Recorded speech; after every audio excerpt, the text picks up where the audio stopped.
Um, as this is the first of hopefully many videos, please forgive the crudeness of it. Believe me, it will get better in time. Let's see, Armageddon and Deep Impact.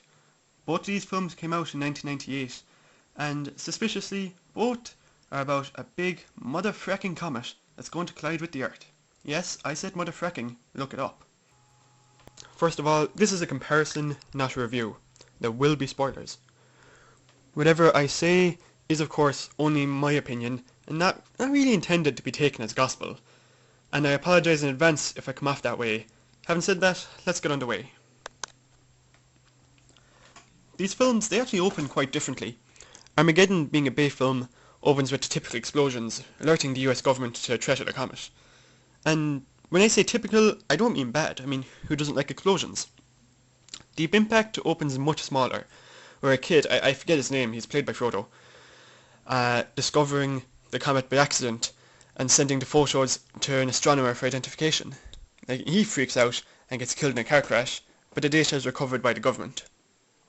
I don't exactly know what the purpose of having the car crash was, just, well, there it was. Anyway, both films have NASA build a spaceship to fly to the comet, land, drill a hole in it, plant a bomb, and someone has to sacrifice themselves to blow that piece of shit right to hell. Seriously, they're the exact same.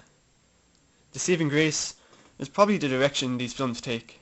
I mean, Deep Impact mostly follows the characters back home, coming to terms with the possibility of a horrific, fiery death, while only some of the action taking place in space. On the other hand, Armageddon is over 90% space action, nicely showing how two filmmakers really can take the same premise and craft two completely different movies. Plot-wise, Armageddon is fairly standard. I mean, Die Hard's oil rig crew go to a comet and die one by one to ensure the job gets done. Oh, hold on a second. Oil rig crew?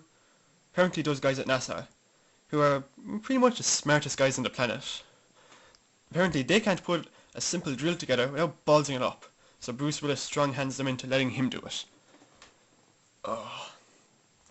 Fuck you.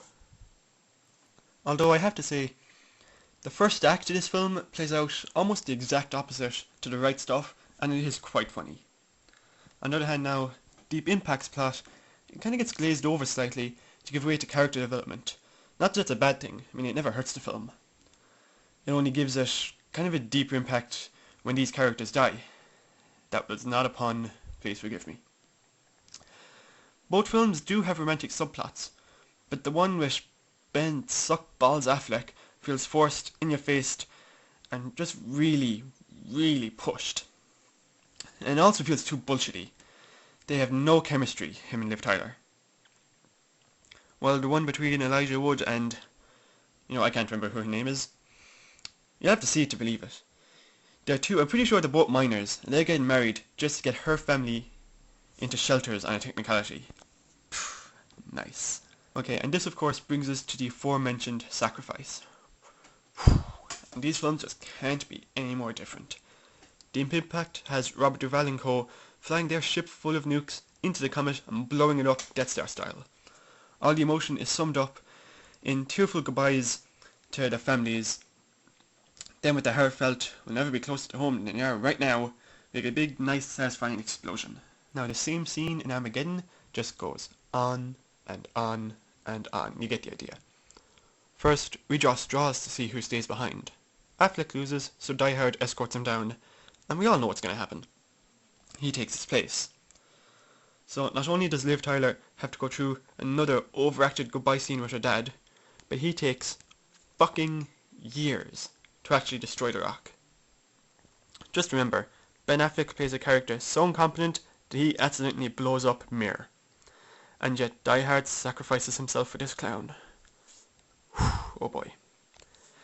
Well, it should be noted that Deep Impact is probably the only film that beats the Michael Bay equivalent when it comes to sheer spectacle, as a carbon fragment actually hits the Earth, causing global disasters.